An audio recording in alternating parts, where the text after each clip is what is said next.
നമ്മൾ ഏതൊരു കർമ്മവും നമ്മുടെ ഇച്ഛയോടുകൂടി അല്ലെങ്കിൽ നമ്മൾ വളരെയധികം താല്പര്യത്തോടു കൂടി അതിന് എന്താണ് പറയുക, ആത്മാർത്ഥതയോടുകൂടി നമ്മൾ അതിൻ്റെ ആഴത്തിൽ ഇറങ്ങിച്ചെന്ന് നമ്മൾ ആ ഒരു പ്രവൃത്തി അഥവാ ആ ഒരു കർമ്മം ചെയ്യുമ്പോൾ നമ്മുടെ കർമ്മം അത് ദൈവതുല്യമായിട്ട് മാറുകയാണ്.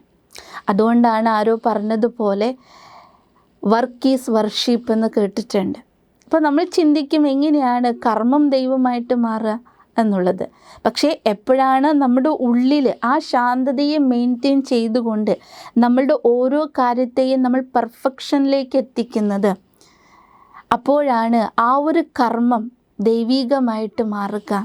എന്ന് വെച്ചാൽ അതിൽ ഒരു എക്സ്ട്രാ പവർ, എക്സ്ട്രാ എനർജി അത് സ്വയം ഫീൽ ചെയ്യുക മാത്രമല്ല മറ്റുള്ളവർക്കും അത് അനുഭൂതി ചെയ്യിപ്പിക്കാൻ നമ്മളെ കൊണ്ട് സാധിക്കും.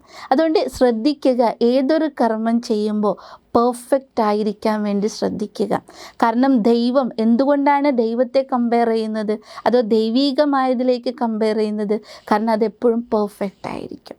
അതുപോലെ നമ്മൾ ചെയ്യുന്ന കർമ്മത്തിൽ നമ്മൾ പെർഫെക്ഷൻ കാണാൻ ശ്രമിക്കുമ്പോൾ, നമ്മൾ ഓരോ ചുവടുകളും അതിനെ അറിവോടുകൂടി ചെയ്യുമ്പോൾ തീർച്ചയായിട്ടും നമ്മുടെ ഏതൊരു കർമ്മം, അത് ചെറുതാകാം വലുതാകാം, ഏതൊരു കർമ്മം അത് പെർഫെക്റ്റായി മാറും. അതോടെ എനിക്ക് എന്ത് കർമ്മം ചെയ്യുമ്പോഴും എൻ്റെ ഉള്ളിൽ, അതായത് നമ്മുടെ മനസ്സ് അപ്പോൾ വളരെയധികം സൈലൻറ്റ് ഫീല്, എന്ന് വെച്ചാൽ സ്റ്റെബിലിറ്റി ഫീൽ ചെയ്യും. എന്ന് വെച്ചാൽ അത് ശാന്തമായിരിക്കും. ആ ശാന്തിയുടെ വൈബ്രേഷനാണ് നമുക്ക് മറ്റുള്ളവർക്കും ആ ഒരു ഊർജത്തിൻ്റെ അനുഭൂതി നൽകുവാൻ സാധിക്കുക.